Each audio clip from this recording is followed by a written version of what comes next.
Before any word spoken as a request, before any tear turned into prayer, there is something powerful we often forget: the intentional pause to remember who God is. We do not enter His presence running, overwhelmed by the anxiety of life.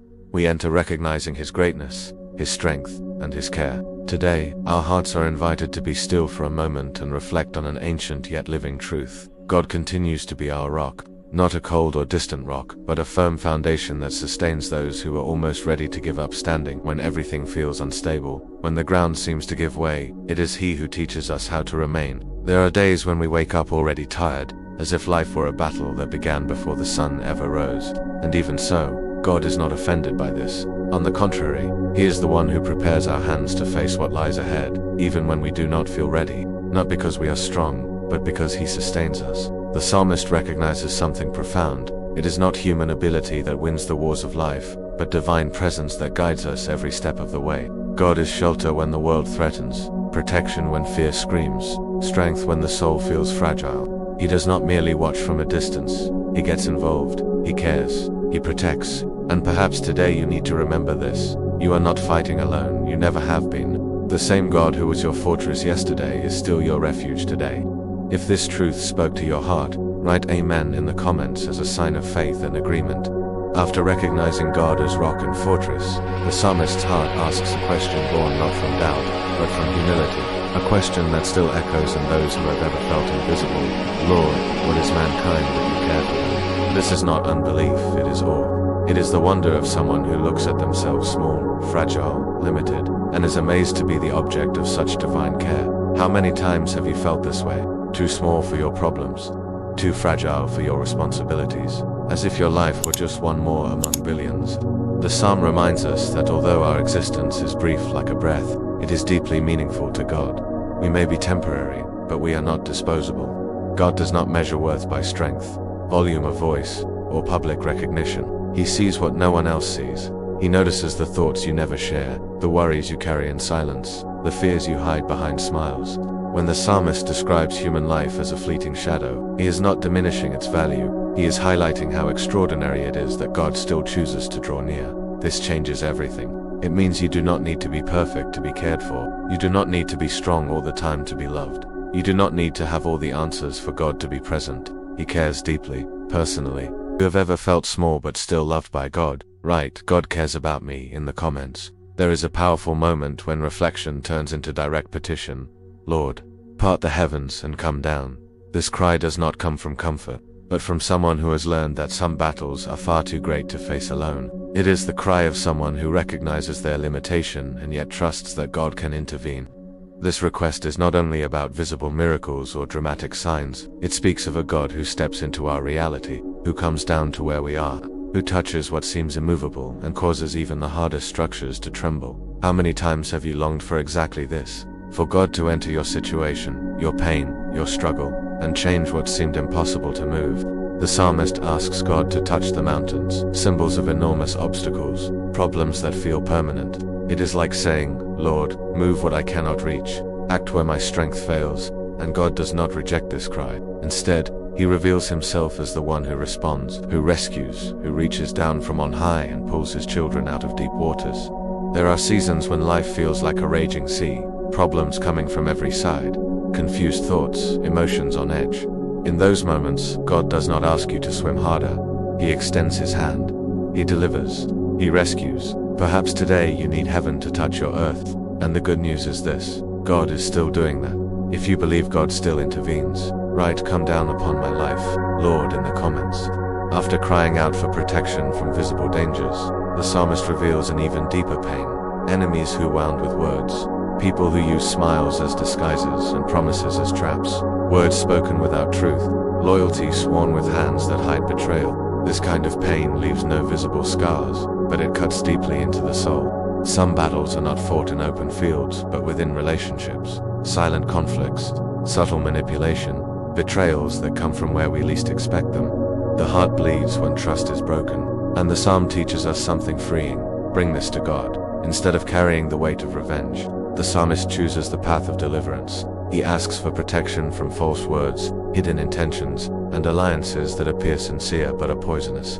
This reminds us that God does not only protect our bodies, He guards our hearts. He saves us from emotional traps and teaches us discernment.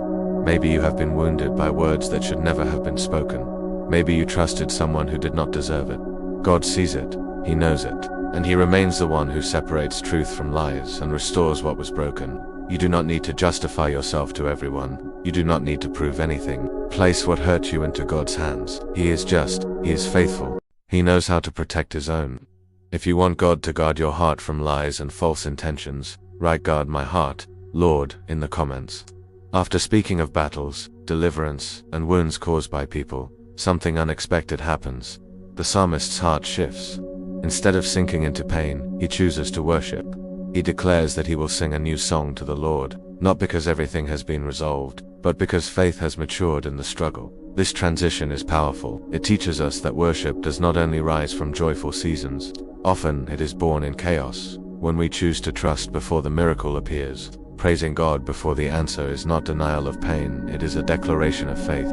It is saying, "Even so, I believe." A new song represents a new inner posture, a faith that does not rely on favorable circumstances, a hope that sings even with a heavy heart. Sometimes we do not have the strength to celebrate, but we can choose to remember who God is, and that changes everything. God is the one who grants victory, who sustains kings and ordinary people alike. He works in great miracles and in hidden details. When we worship, we remind our souls that God is still in control, even when answers seem delayed. Maybe today your new song is not loud joy, but a whispered prayer filled with trust, and God receives it. He honors it. He responds.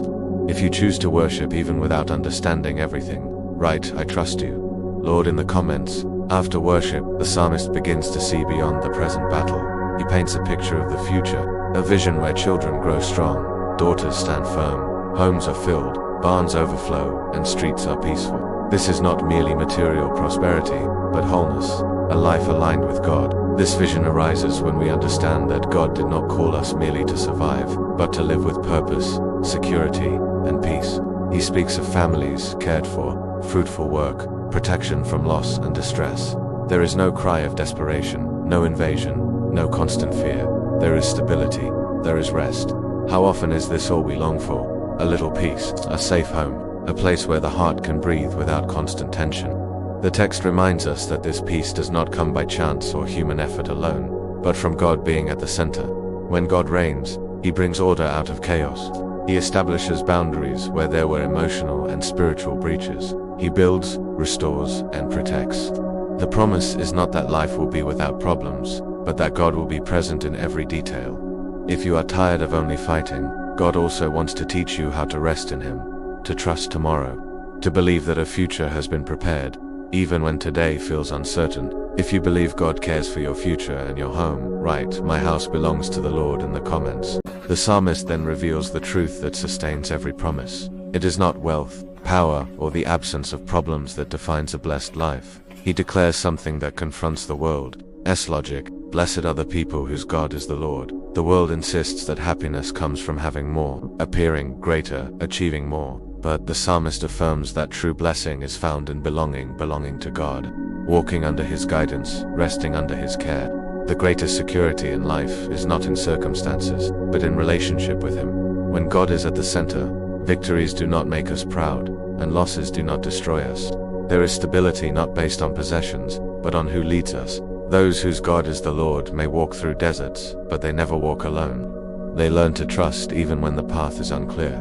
This blessedness does not mean a perfect life, but a life aligned. And alignment brings inner peace, even in difficult seasons. That is what separates those who merely survive from those who truly live by faith.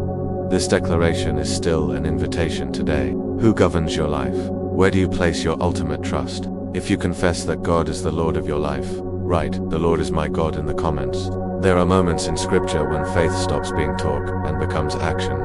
Times when people move forward with no visible guarantees, only trust in God. The psalm prepares us for this truth. God moves even when resources are few and fear is great. True faith does not wait for perfect conditions. It moves with a racing heart. It climbs the mountain without knowing what lies at the top.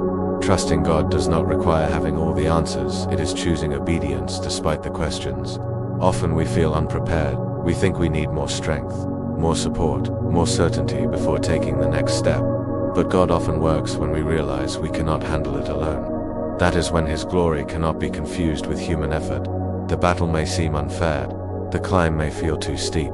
Still, God reveals his power, not because we are enough, but because he is. When we move forward trusting him, what once seemed impossible begins to shift supernaturally. Perhaps today God is inviting you to climb, not with arrogance, but with dependence, not with human certainty, but with living faith. He remains the same God who confounds the strong and strengthens the weak. If you choose to trust God without all the guarantees, write "I take the step by faith" in the comments. There are times when faith does not show itself in advancement, but in survival. Moments when everything collapses, the structure falls, breath feels scarce, and the only prayer left is a simple cry, "God help me." In those moments there are no eloquent words, no plans, no strength, only total dependence. The psalmist calls God a fortress, not because he never fell, but because he was sustained in the fall. Some experiences crush us emotionally, spiritually, physically, pressure that seems unbearable, and still, God's hand remains present, even when we cannot see him. Surviving what should have destroyed you is also a miracle. Waking up after a hard night is also deliverance. Standing again, even wounded, is proof of divine care. God does not abandon his children in the chaos. He sustains, preserves, and, in due time, restores. Maybe you endured something no one knows about. A silent pain, a deep loss, a moment when everything seemed lost, and yet, you are still here. That is not coincidence, it is grace. God remains a refuge when everything crumbles. He remains life when hope feels buried. He remains strength when ours runs out. If you recognize that God kept you standing when everything seemed lost, write, "It was God who kept me standing" in the comments. We reach the moment where reflection becomes surrender. Not a perfect surrender, not rehearsed or strong, but sincere. Approaching God as the psalmist did, without masks, without elaborate speeches, simply with an open heart, saying, "Lord, I come as I am." This is the prayer that does not impress people, but moves heaven. The prayer of those who recognize their need for God in daily battles, hidden fears, and heavy burdens.